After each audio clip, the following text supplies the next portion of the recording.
கருப்பாக இருக்கிற பெண்களை தமிழ் சினிமா இதுவரைக்கும் எப்படி போர்ட்ரே பண்ணியிருக்கு? ரொம்ப கேவலமாக போர்ட்ரே பண்ணியிருக்கு.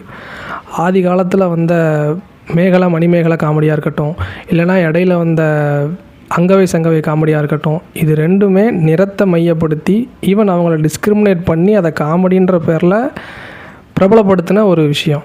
சரி, இதெல்லாம் பழைய கதை.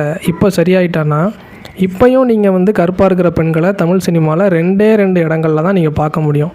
ஒன்று, ஒரு கஷ்டப்படுற குடும்பத்தை காட்டணும்னு வச்சுக்கோங்களேன், டக்குன்னு அவங்க எல்லாத்தையும் கருப்பாக்கிடுவாங்க.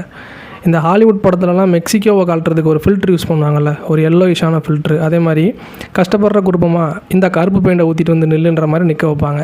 இது ஒன்று. ரெண்டாவது, ஹீரோயினை இன்னும் கொஞ்சம் ஃபேராக காட்டுறதுக்காக அவங்கள சுற்றி இருக்கிறவங்களெல்லாம் கருப்பாக இருக்கிற மாதிரி பார்த்துப்பாங்க.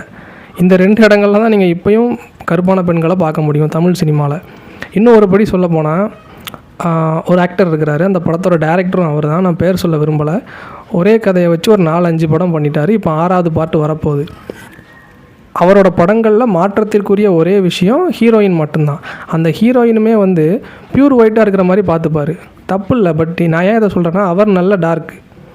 ஈவன் அவரோட முதல் பார்ட்லேயே கருப்புனா அப்படி இப்படின்லாம் வசனம் பேசியிருப்பார். அதாவது என்ன சொல்ல வர்றாருன்னா, நான் கருப்பாக இருக்கேன், அதை ஒரு காரணமாக வச்சு நீ என்னை ரிஜெக்ட் பண்ணக்கூடாது, ஆனால் நான் சூஸ் பண்ணுற பொண்ணெல்லாம் வெள்ளையாக தான் இருக்கணும். இந்த நார்சிசிஸ்டிக் மனநிலையை தான் நான் சொல்ல வரேன். ஸோ இப்போ நான் ரீசெண்டாக ஒன் பேட்டில் ஆஃப்டர் அனதர்னு ஒரு படம் பார்த்தேன். அதில் ஹீரோயினோட பொண்ணு, இவங்கள சுற்றியே தான் அந்த படம் சுற்றும். இவங்கள சுற்றியே தான் அந்த படம் இருக்கும். இவங்க 2 பேருமே பிளாக் கம்யூனிட்டியை சார்ந்தவங்க. இதை எதுக்கு சொல்கிறேன்னா, அவங்க 2 பேருமே அவ்வளோ அழகாக இருப்பாங்க.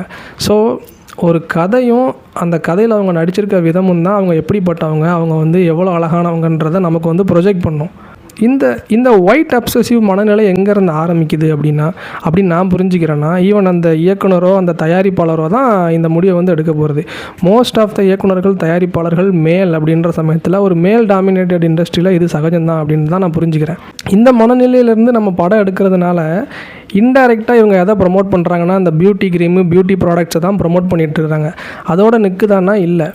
இல்லாத ஒரு தாழ்வு மனப்பான்மையை கருப்பாக இருக்கிற பெண்களுக்கு குறிப்பாக அவங்க உருவாக்குறாங்க. ஆண்களுக்கு ஏன் அது கம்மியாக இருக்குன்னா, ஒரு ஹீரோ கருப்பாக இருக்கிறதும் ஹீரோயின் அதை ஏற்றுக்கிறதும் ரொம்ப நார்மலைஸ் பண்ணிட்டாங்க. அதனால இது ஆண்களுக்கு பெரிய பாதிப்பை ஏற்படுத்துகிற மாதிரி எனக்கு தெரியல. ஆனால் கருப்பாக இருக்கிற பெண்கள் இப்போவும் அவங்கள போர்ட்ரே பண்ணுற விதம் சரியில்லைன்ற மாதிரி தான் நான் பார்க்குறேன். இன்னும் ஒரு படி மேலே போய் இதை ஒரு நவீன தீண்டாமையாக தான் நான் புரிஞ்சுக்கிறேன்.